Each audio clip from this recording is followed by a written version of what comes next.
Good morning, South Suburban. Pastor Mike here. If you hadn't figured out yet, we are continuing our series through 1 Peter this week. So we're just going to keep trucking right along through until we get to the end of the book. So we're going to be in verses 8 through 17 together this week. As you can see behind me, I have completely changed the backdrop.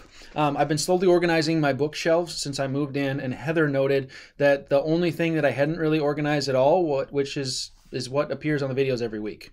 So I cleaned up a little bit. Now you see some cute pictures of, some cute pictures of my kids up there, which is probably a much better backdrop than a messy shelf of books that were not really assorted in any way. So this should be the backdrop for a little while moving forward. These books this way will probably change throughout time as I get through. These are the books that I'm currently reading right behind me. So hoping to get through these, and then if you see there, you can see the books that I'm reading through 1 Peter. So we're going to be in verses 8 through 17 together. We've seen three kind of themes that have come out of chapter 2, verse 12, what it means to live well or live honorably among the Gentiles. So we began by looking at living well in the world. What does that look like for us to set an example as we operate our lives in the world? Last week we saw what living well in the home means, and this next week what we're going to be studying together is living well in the church. So my question for you is, what were you looking for when you were looking for a church? So you're going to South Suburban, I'm assuming, based on the fact that you were watching this video. So what were those things that you were thinking through? What does this church need to have in order for me to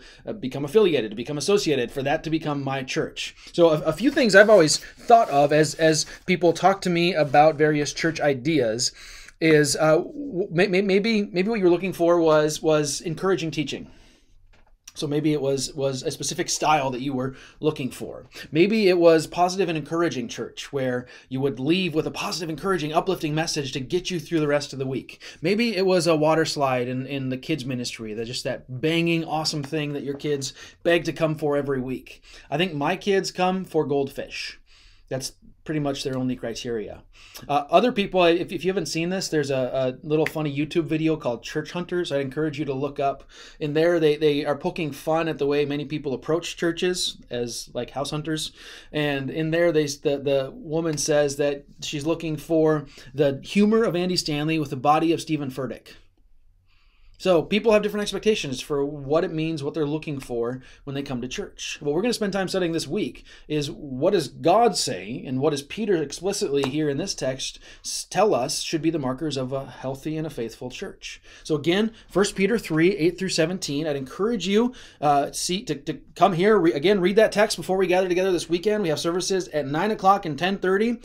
Don't forget to wear your masks, because we are mandated to do that in cases are on the rise in our state right now, which is not a great thing. So if you don't feel comfortable coming out, don't forget to check out our website, southsuburban.church. We'll also have it live streamed on Facebook, on YouTube, and on Vimeo. So the YouTube is a new thing that we're trying out here, just trying to get as many avenues for you to access these things as possible.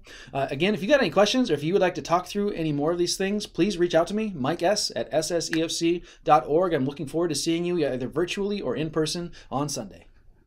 Don't forget, like I did when I was making the first edition of this video, time change Sunday. So you gain an extra hour of sleep, which means if you come early, you're okay.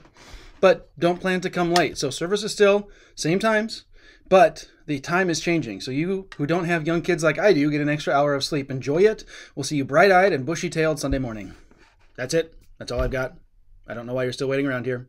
Go read that passage, 1 Peter 3, 7. 1 Peter 3, 8 through 17. We'll see you Sunday morning.